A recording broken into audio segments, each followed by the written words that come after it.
Coming up on today's show. I think I was maybe 9. Oh, boy. He says, yeah, that was a lot of lipstick. And I said, it's a lot of lipstick. And in that minute, my dad remembers this. I said, I am going to be a world famous makeup artist because women should not be going around like that with lipstick on their teeth. Wow. I've taught nurses. Mhm. I have taught hair people who do hair. I've taught makeup artists. I've taught artists who paint. Yeah. Most of them I taught the power of color and how to use color theory in their works. Okay. I've taught special effects artists who've been in the business for a minute how to how to do color, or how to do whatever in the makeup industry. But what I found with most of them, they're so creative. Their business side is not as creative. So they have to mesh the two so they know how to make a living off of it.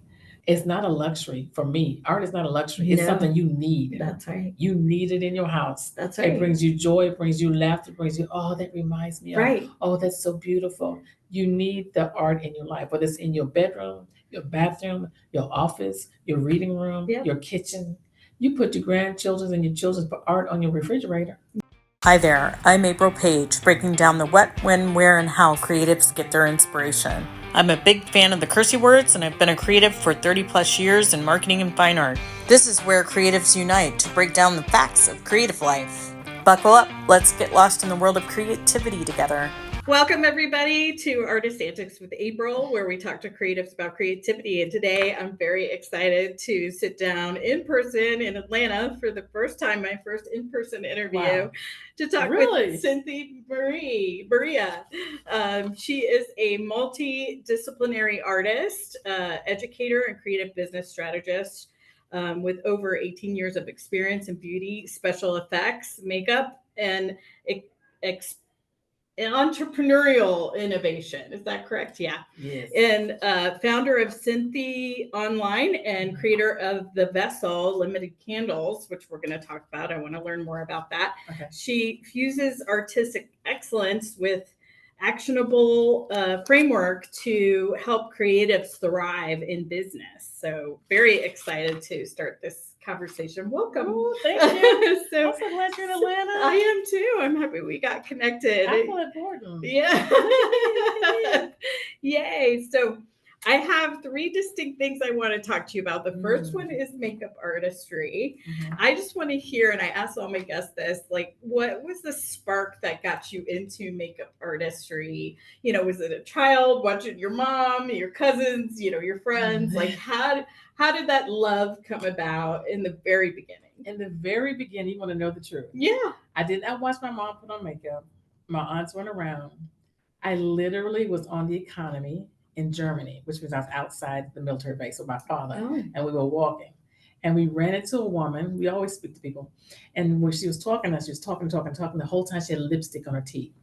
So I'm looking at my dad, and they're talking, I'm listening. And when she walks off, I said, did you see all the lipstick on her teeth?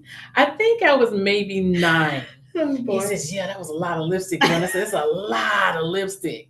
And in that minute, my dad remembers this. I said, I am going to be a world famous makeup artist because women should not be going around like that with lipstick on their teeth. Wow. Just like that. You And I left decided. alone. You Right in that moment. I decided. think I was 9 years old, 8 or 9. I was like, that lady had lipstick on her teeth. You gotta help them. I mean, did she miss her lips? I mean, what's going on? Yeah, a lot of women. So that's how it have that. started. Yeah. You see that a lot in church too. Unfortunately. So that's how it began. And then it evolved. There's a lot it went on in my life. But I want to hear about that for anybody listening. So how did it go evolve? from? Yeah. So as I grew and got older and we moved to America, and I was working one day at a store in the children's department, and literally the woman who ran the makeup department came to me and said, you're so pretty. You should come work for me in cosmetics. My head was so big. I said, I'm pretty? And you want to work for your cosmetics? I knew nothing. Right. Nothing. I was like, yeah, I'll take the job. Went over to the cosmetic department. I learned a lot. I was not the best at first because I didn't really get any training. So if you came to my counter, I put makeup on, you better believe you were not looking right. You were not looking okay. You were looking like, oh, is this supposed to look like this? Yeah, girl. When you wear it a while, give it about an hour to start to blend in. It'll wear on you. It'll wear on you. So I started working in a cosmetic counter, but that became I was consumed by information. I wanted to know all about cosmetics. So I was that's what I did first. And then when I went off to college, I did more makeup. Okay. And when I came back to go back to college again, when I graduated from there, I came to another school, and I was in a new college. I worked at a makeup counter, which put me through that second time in college. So by that time, I was more informed. Right. I had a lot more information. I was getting better and better. Right. And it became a challenge for me. So who can I put in the chair? Who can I test? Every race, walk of color. Right. If you walk by my counter, I was trying to slam you in that chair. Right. I wanted to make sure this was right. So makeup became my thing. It put me through college the second time. So when I moved to Atlanta, I started working in corporate America. I literally gave away everything I had doing with makeup because I was done. I was like, oh no, I'm in corporate America now. I've made it. I've arrived. Well, back that thing up. I started getting more involved in makeup. So it was a side thing. Okay. And I was consuming information. I was doing makeup. I was consuming information. I was doing makeup. And then someone called me one day and says, hey, I need you to help out on a body painting situation. And I was like, oh, girl, sister don't do body paint. I touch nobody's body. She said, if you don't get over here with some body paint, go down to the store down. She told me to go buy some body paint, come into my house, and you're going to body paint my daughter. Her daughter was 3. Oh. So I just painted a little t-shirt on her. I was like, okay, this will work. The next day, I had to work on this event.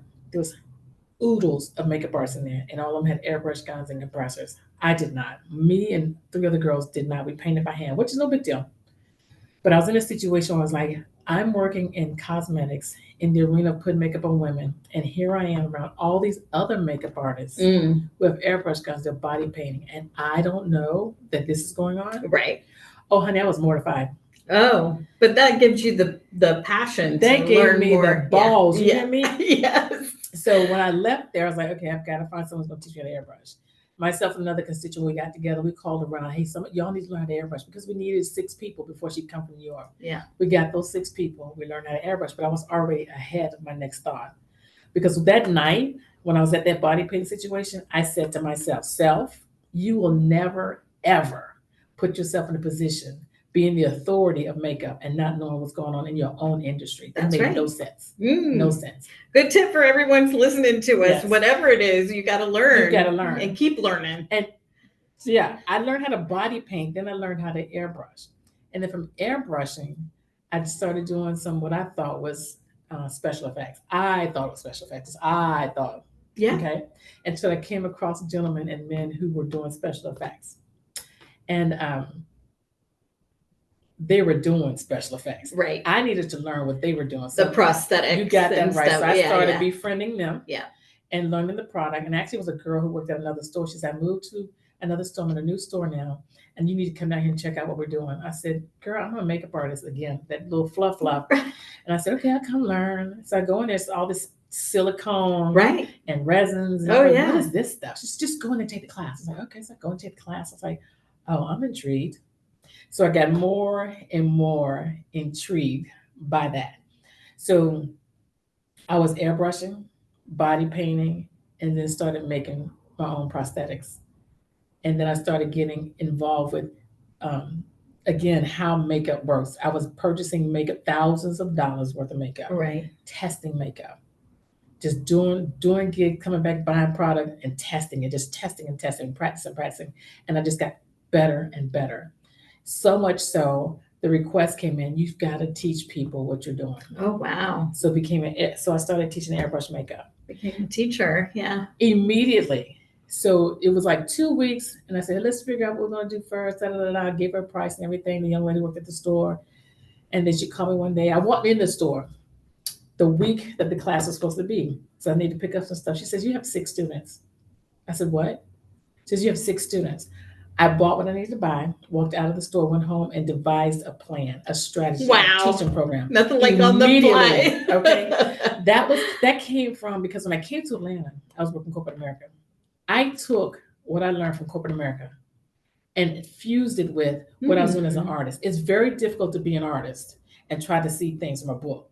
I need to see pictures, colors, something. Right. Okay. Visually, yes. Yes. Yeah. So Then I became extremely sensitive to color, understanding how color works. And I broke that down to a size. And I really, as amazing as it seems, I was teaching color theory. I didn't know how to explain color theory until I went to Africa to teach how to airbrush. I had to go to Africa to teach how to airbrush. Yeah, some things were like, can you come to Africa? Teach how? Yeah, sure, I'll do it.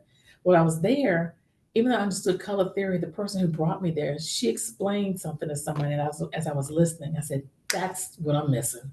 Well, I learned it in Africa, came back, and said, "Okay, now I'm ready to go heavier on color theory." I had a color theory in class in art school, and it was a whole class. It's profound. Like for 6 months. Yeah, it's profound. And you learn about how to get to the colors that you want through mixing other things, what works, getting the hues and the saturation. Exactly. And it's like a lot to learn. It's a lot People to learn. think, oh, you just mix yellow and green together. No, that's not how that works. It is not how it works. And when I teach it, people are like, wait a minute. Red, yellow, and blue make up every single color in the world, but no color in the world makes up red, yellow, and blue. That's right. And they're like, huh? I said, red, yellow, blue also makes up white, and red, yellow, blue also make up black. And they're like, I'll get you to that point, but right now let's just get started with the small stuff. But that's where it just kept growing. Every day I took a step, I was growing. Every day I took a step, I was intentional about my walk. That's the important. Yeah, that's an important tip for everybody. And to your point, which I really like, it's where I came from too. I'm a recovering corporate senior marketer, and that's the thing we definitely have in common. Is artistry and recovering corporate America marketing. Yes. But I having said that, ironically, I do appreciate the business lessons I learned from that. Exactly. And how to apply them to art. And the point I think you were trying to make before is it's hard to be an artist and be creative and thinking about your craft and your passion and trying to do, learn and do the coolest new thing that you're coming up with inside of yourself and thrive as a business. Like you have to have both a business mind and a creative mind. And it's hard when people are just getting started. And that's a lot of what I'm trying to do with this channel is teach people. You're not trying to do it. You're doing it. Yeah. There's a difference. Yeah. I don't believe in try anymore. When you're actively involved in your vision, you are doing it. Yep. And that's to the makeup artists out there and the creatives out there. Yeah. You're doing it. So as far as the body art, which I have a funny story for you, but I'm curious, like what are some of the unique stories that you have, or one story that you can share that's memorable that you remember? When I first started, everybody wanted to be a cat. I was so tired of doing leopards. Everybody wanted to be a cat, have a cat face, cat body, the whole 9 years. I was like, okay, I'm so tired of this. Let me find some other avenues. But people started calling and asking for specifics. Yeah. Which involves special makeup effects. That's what I got. So it was heavy. Yeah. So the one, I've done so many. I've done silver people, gold people, flowers, clothes. I started doing clothes, painting clothes on everybody. If you took your clothes off, I was painting them back on. Right. But one Halloween, I don't encourage you to do 2 or 3 body paints on a Halloween, but I had 14 clients. They weren't all body paints, but it was heavy art. It was heavy art. Yeah. I had to pre-plan for that particular Holy Halloween. Cow. I don't know how you do that because I have 2 assistants. My story is about one and I couldn't handle it. I had but 2 go ahead. assistants. Oh, okay. That's and the how. last girl I finished was like 1 o'clock in the morning, and I had to do her because she was doing a competition. And thank God I did her last, but she went down there and nailed it and won the competition. But it was a gentleman that night who came in. I believe in realism. I like it to look as realistic as possible. Yeah. But I'm a believer. Okay. I believe in the gospel of Jesus Christ. I really do. So I cannot slam anybody for their visions or what they're doing because I love you where you are. This gentleman came in. He wanted to be a demon, heavy demon. I was like, dude, I do not want to do this. Yeah. But he got there and I said, okay, I got you. He described what he wanted. I did it exactly what he wanted. And the more I did it, I got a little bit uncomfortable because it was looking so real. It was unbelievable. Yeah. And even my girls were like, whoa. I said, yeah, let's get them done and let's get them moving. Let's just go ahead and move it. I said, I'll never do that again. Yeah. Because I do it it looks so realistic. And I said, I don't know what a demon looks like. But this right here, he reflected the theme of what people think demons look like. Right. So I said, okay, I ain't doing that no more. Yeah. I'm Well, that's not a doing point that. for everybody too. Yeah. Like, you Being know your- where your limits yeah. are and Baby, that night was say my no. limit. I said, Yeah. I've done angels, I've done vampires, but when vampires are easy, to me, they're funny and fun. Yeah. Well, I really appreciate it. The one I got requested was, I don't know if you know, it's from one of the action movies, Mystique. She's all blue. I've done that.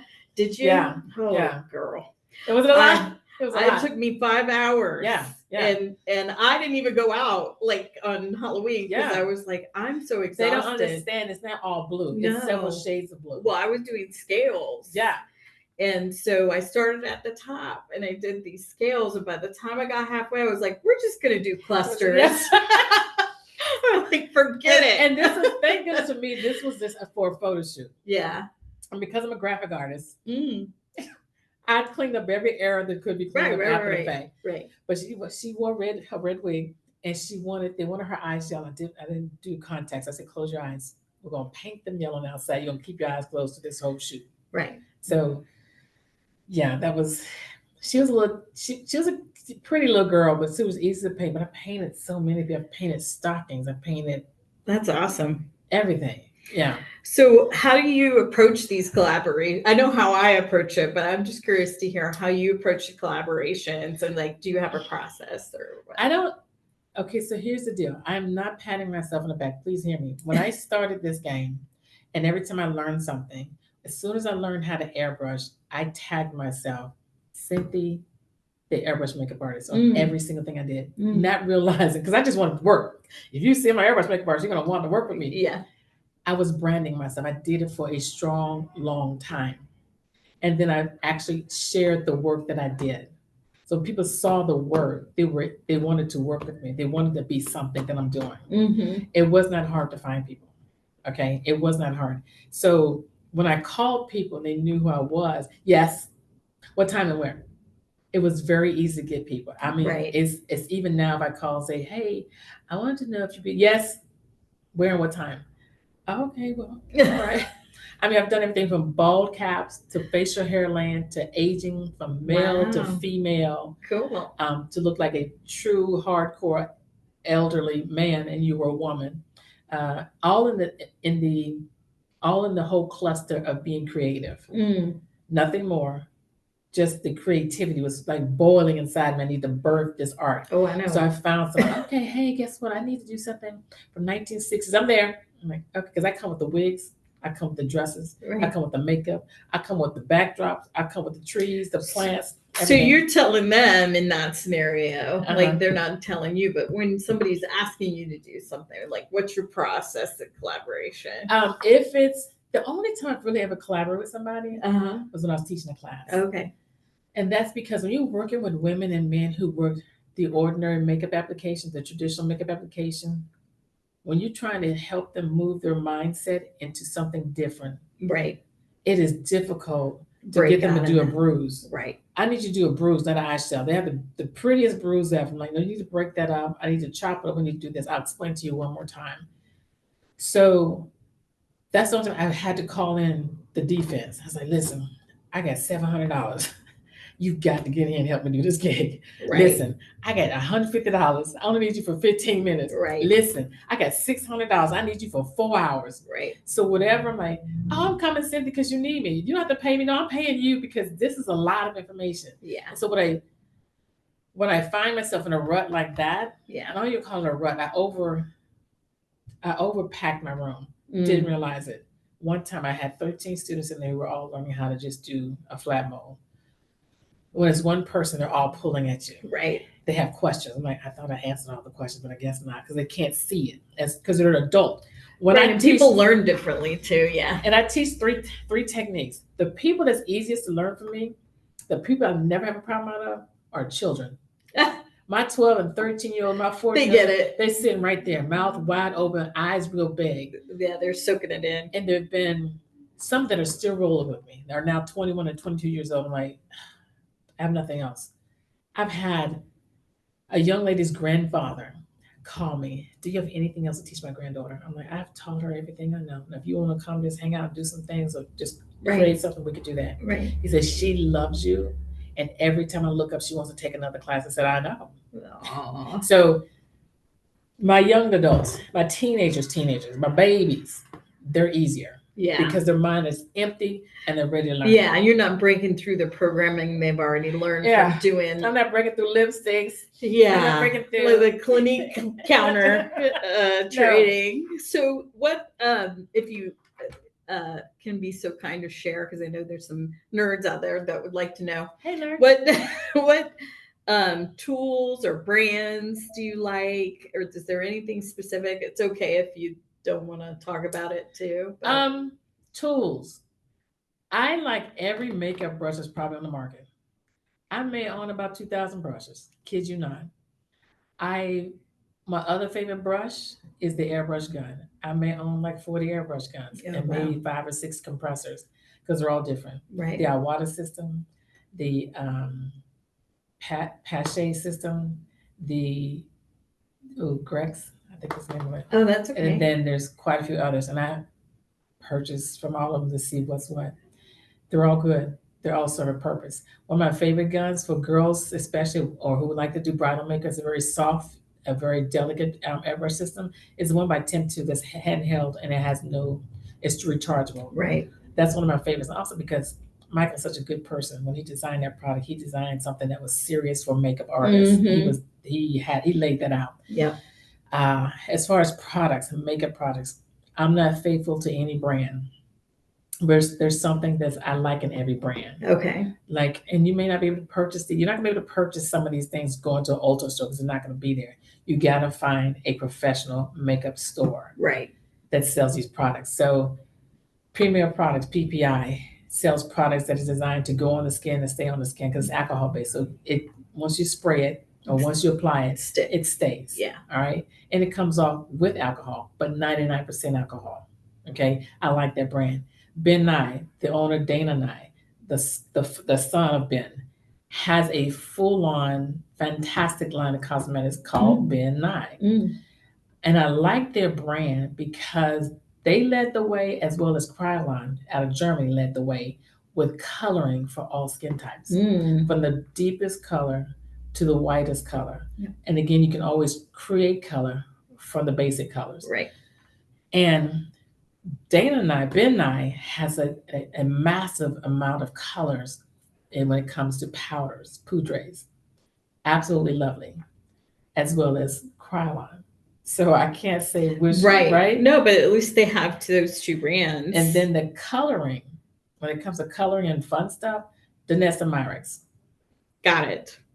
So before we go on to the other things, one last question, or actually two. Any challenges as a Black artist in the makeup industry that you've had that you'd like to talk about? I haven't had challenges being a Black artist. Not to this point where it says, oh my gosh, I'm Black, I can't do this. I don't even get down like that. Because when I'm walking through the door, I've been called to walk through that door. It may shock you of who I am that walks through the door. You better believe I'm coming to do what I'm going to do. And I'm leaving. Yep. Don't mistreat me while I'm there. Right. Because I came with the army. You may not be able to see them. Yes. But they're here with me.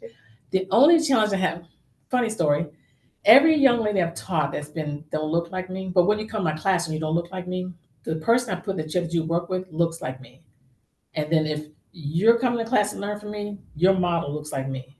If a person looks like me comes into class, their model looks like you. Right. We don't do the same. We don't do that. So once upon a time several times I've done that. I've taught a young lady who was light complexion. I'm calling white girl. That's my white girl. Yeah. My light complexion sister. And I had a model. The only model I had was African American anyways. I wanted her to learn anyways. She learned it. She nailed it. So she went on about her life. And then one day I got a call from her. I said, what's going on? Are you doing good? She says, yeah. She said, I got a problem. I said, what's the problem? She said, I got a model. I got this client that I'm doing. Okay. She's white. I said, okay, what's the problem? You white. She says, yeah, but I've never done a white person. I said, what do you mean? She says, you taught me how to do makeup on Black people. I've been doing Black people since I left you. I said, you've got to be kidding. She says, no. I said, you don't know her complexion? I said, look at her complexion, run to the store and get some inexpensive makeup. And you better practice do what you do on you on her and what I've taught you to do. She said, I don't know how to match her skin. You match your skin. It was a funny It was conversation. yeah. But it happened to me twice.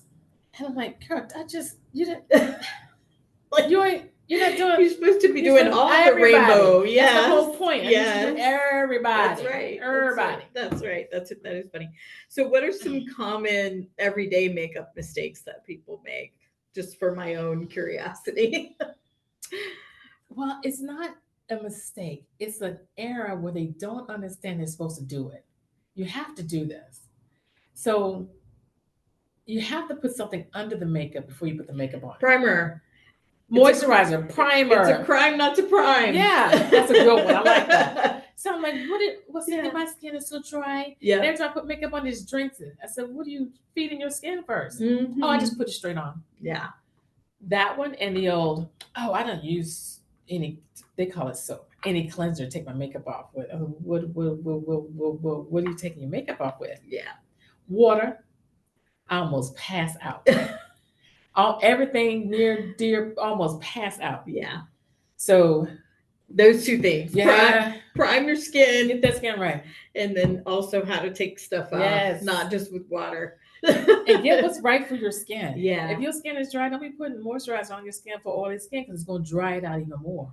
Right. And if you have oily skin, don't be putting stuff in your skin for dry skin because your skin will be super, super slippery. Yeah. Yep. That part. So let's transition on to your vessels. Okay. The vessels. And tell everybody, first of all, what they are. And then I want to learn from you, like, how did this all come about? Because I think they're amazing. So these are vessels. They come in every color that's in my heart. Okay. It came to pass one night when I was working on another project. So that everybody understands, I work for a company that sold different types of materials to the film and television industry. So Okay. they sold concrete, they sold cement, they sold silicones and resins. And so while I'm in there working, I'm learning all these tricks of the trade and knowing how to do molds, just getting better and better. This came to my heart one day, and it's a short story. I'm making a short story, and the vision was there. And it was in my heart, you need to make some vessels. I was like, okay, so I'll put aside what I'm making right now and do this. I made the bottom first. Yeah. Made a mold out of this, out of concrete? No, actually the mold was made out of glass. Oh. And then I flipped it into a silicone. Wow. Okay. And then I made that silicone mold concrete. I poured concrete into silicone mold. So this is what, I don't have, here's an empty one. So this is what it looks like. Yeah. Okay.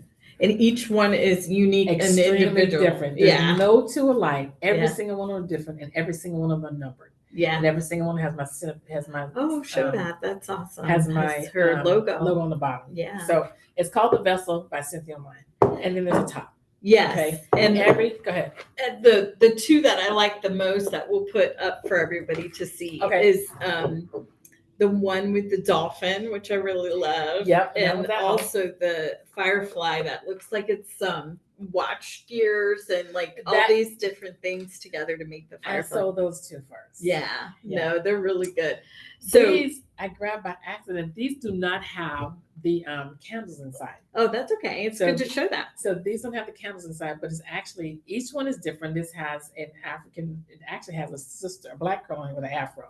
Mm-hmm. And somebody says to me, is that you? I'm like, no, she has an afro puff. And this girl has an afro. Right. But every single one of them are different, even down to the point where I had these custom design. Yeah, the box the that box it comes in. Vessel. Yeah. But all of these are different as well. Very cool. And so after the candle's gone down, you can use these for pretty much anything. Flowers, potpourri. I put whatever you want. Flowers in two of them because the person I gave them to as a gift, her dog died. Aww. I literally said, give me the bones. If you can't spare the bone, I put it in the soil and put a plant in there. And she was like, I actually designed it for her dog. So that I actually made a mold. I actually sculpted out in clay dog prints. Yeah. And a bone. So hers has dog prints walking around her vessel. and a bone with his name on it. That's great. So That's a good use of that too. Yes. So what sparked you besides being in that arena, with your work and having that idea? Like, where did that spark come from? Okay, inside of me, as I was minding my business one day, and I told you I believe Yeah. wholeheartedly in the gospel. Yeah. And I felt like the Lord was telling me I need to make vessels. I'm like, okay, I don't know what I'm doing here, so let's go. And I was led to go to Hobby Lobby to get 2 glass vessels, one that sits inside the other. And so I'm walking around Hobby Lobby looking for vessels actually that you put candles in. Yeah. So I'm looking, don't see them, getting all a little frustrated. I'm like, Lord, I don't see any vessels in here. I don't see no glass vessels. I asked everybody in here. Nobody's helping me. I'm just going to leave. And he said, no, they're closed. Keep walking. So I'm walking. I'm like, I'm going up and down every aisle. I ask for help. They said, no, we don't have one. Everything we have is something on us. And I can see clearly in my eye these glass vessels. So I'm walking down the aisleway and I look over and there's these 2 glass vessels sitting on the shelf. And I was like, those? He said, those. So I grabbed those, put in my cart. He says, grab the second one. And then you're going to need the second one too. I said, yeah, I remember that because I can see it. And I said, well, I'm going to grab this one too, just in case I can make meal. He said, I just need you to grab those. Bird's so stubborn. I said, I'm going to grab this too, just in case I need it. He said, you don't need, okay, fine. So I go back to my studio, make the mold of the 2 glasses. And it looks like this is the outside, there's a glass sitting inside. Right. And then I actually put clay on it. So I can make this perfectly square mold. Right. It's perfectly square mold, yeah. So then I said, okay, now what do I do? He says, well, you're going to pour concrete inside that. And I said, okay, where am I going to get concrete from? He said, you have concrete in your studio. I said, where? He said, remember you purchased concrete? You're going to use that concrete. So I go when I find the concrete. I said, yeah, I did buy this. That's what I'm talking about. Yeah, okay, cool. So I make the concrete. And I said, so what do I do now? He says, this is like the day later. I pull it out. I said, oh, this is cute. You need to paint it. I said, paint it with what, Lord? What I'm painting with? The glaze. I'm like, what glaze? He said, you have a box of glaze over there. So I go phone. I said, oh yeah, this box of glaze. I remember this glaze. So I'm spraying the glaze. Glaze doesn't stick. So it's not sticking, Lord. The glaze is not sticking. It's not doing anything. So get the heat gun. A heat gun. Now I got a heat gun. Let me just look around. I know you're going to ask. Pull it, have a heat gun. I'm in a private studio, just me and God and all this stuff I've made, right? So I heated the concrete with all this heat, made it hot. And he said, now put the glaze on it. As soon as I put the glaze on it, it stuck. I'm like, whoa, that's fantastic. Right. Okay. He says, it's almost like as if you do it in a kiln, but you're doing it with doing a gun. Concrete. Yeah. So then I was like, cool. Well, what are we doing next? He says, you're going to make a candle. I don't do candles, God. We ain't doing candles. That's not what we're doing. Yes, you are. I learned so much about wax and wicks and fragrances and stuff like that. I was down at the man's shop who does all these oils, everything. Yeah. So I finally get that right. Pour the wax in there, put the wick in there. Ta-da, I have a vessel with a wick, with a candle. I said, okay, now, where's the lid? He's going to make the lid. So, Lord, I don't have time to make no lids. I'm not doing lids. I designed the lid. I said, now, how am I going to make this lid? I called around and found someone who could print it for me. Wow. Didn't call too far. They printed it. I came, picked it up. And then it came out looking like it wasn't perfect. He says, why would you have a perfect lid and an imperfect bottom? Yeah. And I'm like, okay. I promise you, it's just me and God. Okay. So then I said, okay, we got this vessel thing. We got this wax. We got this. What does this mean? So he explains to me in my heart. I'm listening to him real quick. And I start to cry. I'm like, oh my gosh. Every single person in the world is a living, breathing vessel. Neither one of you are alike. Even twins and triplets are not identical. Yeah. You are all made by me. I created you. You are perfect and perfect because I made you. And no matter what the world says, I don't care how many dents you have in your body, how many cracks and creases, you are perfect in my eyes. Yeah. You are the best, the la creme of the la creme. This is what this vessel, that's why it looks so archaic or like artistic to me, because they're so unique. It looks like it should be, in my mind, a high level hotel or a high bougie restaurant or bougie. And that's what I get a lot. Yeah, I get that a lot. So this right here, you see where some of these rocks are exposed, some of these stones are exposed. These are stones I put in the cement while it was still wet. So when it comes out, you don't see any of this. This thing is pretty much surprise, white, right? So I'm like, Lord, where are the stones I put in here? He says, you're going to need to start tapping those stones out. I said, what do you mean tapping? How am I going to know where they are when I put them in a certain place? I don't know where they are. Some of the stones are still in here unexposed. Right. So the ones that are exposed are where you are actually, as human, as children, have exposed your talents. He says, every single one of the people I made that's walking around this earth has talents. Many of them are in their graves because they Ooh. never used the talents I gave them. That's right. You have gifts I've given you, and you're not using the gifts I've given you. These are you, and you, and her, and him. I said, well, since you're explaining things, explain the candle. He says, I'm the candle. I'm inside each and every one. That's the only thing that's the same in these vessels are the candle, him. Yeah. I said, and the lid, Lord, he said, that's me. I'm always on top. I am the head of everything. Amen. I'm in you and the head. Wow, what a great story. So I'm like, no, it's really important for us all to know that we do all have talents. Yeah, talents at the wazoo. And everybody, even if you can't do makeup artistry or fine art or whatever it is, you have a talent that is mind blowing. Even if you are a secretary. But I think a key to figuring that out is what drives you. Like, what are you passionate about since you were a child? Exactly. So if you were a child and you loved, dirt and trucks, maybe you're the best, not tow truck, the gravel mover truck. You can be the best garbage man too. That's right. They're fantastic. Yeah. It's really what's passionate inside of you to bring that out. And sometimes what I find is you go down that path and then you take a hard left because something else is driving you there to get you started. Right. And then you go left because, oh my gosh, I'm really passionate about this. Like, what is this? Like what you did, kind of. I mean, this took a year. Yeah. This vessel took a year. The lid took 6 months and the wax took a year. Yeah. It took almost 3 years to make one vessel. Yeah. And then you have to get in there and do it and play around. Over and over and over again. Yeah. So you get it to the point where it's perfect for you. Yes. Imperfectly perfect. Right. Imperfectly perfect. That's such a good story.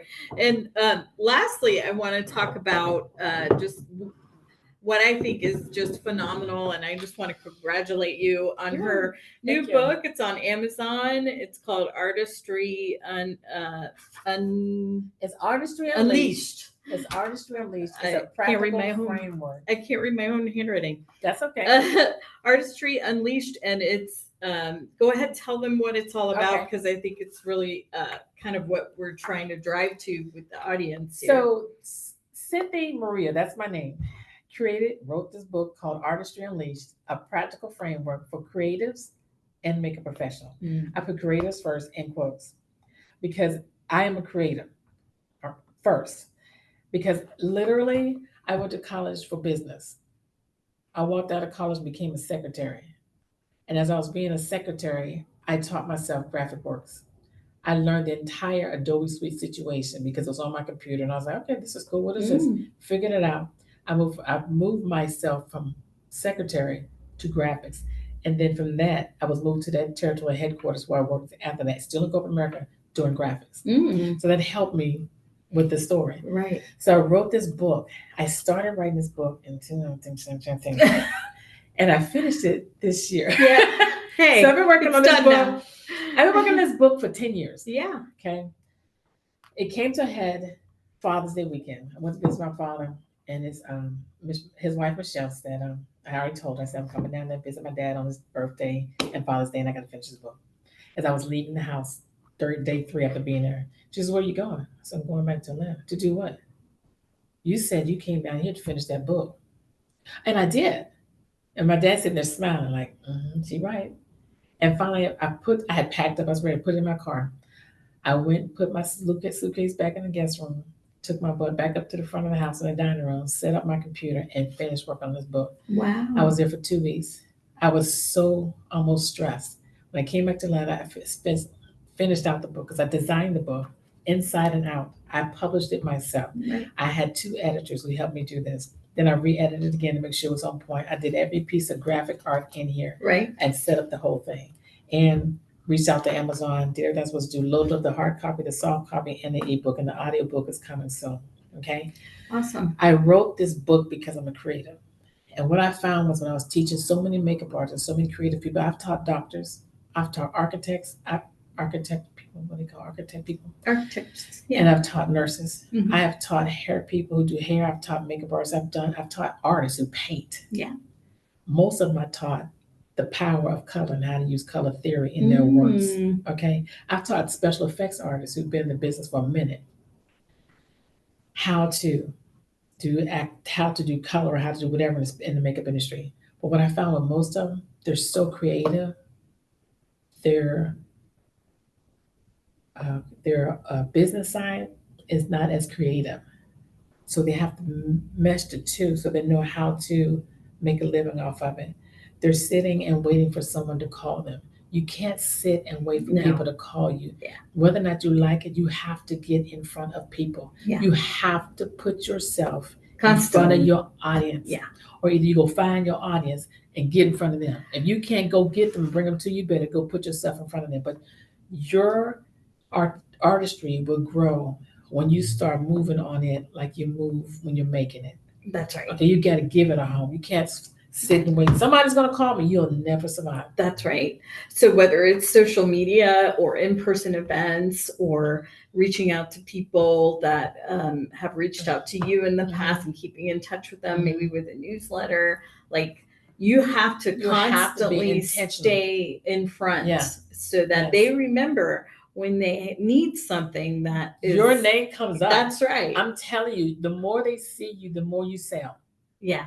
And it's really about branding you to stick in their brain with all the noise that's going on. So that when they do have that need, they think of you. And it's the long game. It's what I call the long game. It is the long game. Because you are really just planting the seeds so that when somebody needs something, they know, oh, right, I know this girl in Atlanta and she does this and that and that. Yeah. I need them to get, my heart is so compassionate about creative people who do art, whether you're painting, I don't care if you're paint on a tree limb and making cute little umbrellas. I've seen people do the most oddest things. Me too. Fantastic. I'm like, how did you do a whole show on that? Yes. How did you do that? Yeah. Why did you do it? I love it. Let me get 10 of them. There are people who are waiting for you to show up in their life so they can purchase from you. Yeah, but because you're like this, well, no one's following on Instagram. You have to make the effort. Yeah. You have to make the effort.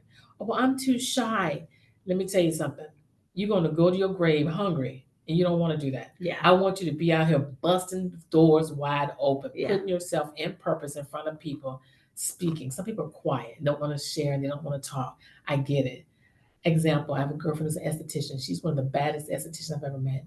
She was minding her business. She did someone's skin, some service or something, working in someone's shop. The person she was working on worked for a school, and they needed to build out a full-on aesthetic program. They called her and said, please help us do this. She said, I don't know nothing about building a program. She walked up in there. She developed a very lucrative size aesthetic program for West Georgia Technical College, in Noonan, Georgia. So she developed that program. But I said, hey, girl, you need to get back into this, doing your own thing. She since retired and moved on. Yeah, well, she's kind of shy. So we got to a point where me and a good friend of ours were tagging her. I'm like, you got to just post something. Wouldn't post. I said, okay, you know what? I'm done. But my friend wasn't done. He said, I'm going to do this. He literally took pictures of her, wrote up the content, and gave it to her and said, post it. We had to go to that degree. Phone calls off the chart. Oh, boy. Phone blowing up. I said, you have to do something. Right. You have to do something. Regularly. And you want to learn stuff too. Learn it. I'm here doing this because I want more. I'm thirsty. Now, my thirst now is the creative. I want to see you doing something. And if it's hard to understand what that something is, this is the perfect book. Because this book is not about how to make a vessel. It's not how to do a book, how to do artistry. It's not that. It's totally about how to develop the skill to get out in front of people, how to shut down those thoughts. What if I'm not good enough? How to shut those thoughts down. Yes. We talk about imposter syndrome quite a lot with everybody. And it's in every artist's mind, I think, that, we all think that there's somebody better and we could be doing it different. I find that all across the board with any type of artist. Even myself, I've had those moments, like you have to figure out what you want to say and what does it mean. And that's really the hardest crux of it all. It's all here in my book. And I also talk about this book, accountability. Help somebody make you be accountable. That's right. Start rethinking yourself. And I believe it was a bishop I was listening to one day, he said, there's nothing more dangerous than a man who has changed his mind. When you change your mind about who you think you are, your growth goes up. That's because right. you've changed your mind about who you think you are. You're not who they tell you are. You are who you tell them what you are. That's right. Okay. So you're not in the lack mentality anymore. No, so you're like, I'm here and I'm an artist and I have something to bring. Yes. Let's do something. I have a girlfriend now, she's an artist. She says, my house is full of artistry since I've done, and it's not selling. But she got up and she's doing something big now to get more artists out there. She's really working in the industry because everybody's waking up. I'm like, you guys, people deserve art. Yeah. It's not a luxury for me. Art is not a luxury. It's something you need. That's right. You need it in your house. That's right. It brings you joy. It brings you laughter. It brings you, oh, that reminds me of. Right. Oh, that's so beautiful. You need the art in your life, whether it's in your bedroom, your bathroom, your office, your reading room, your kitchen. You put your grandchildren's and your children's art on your refrigerator because it brings you joy. That's right.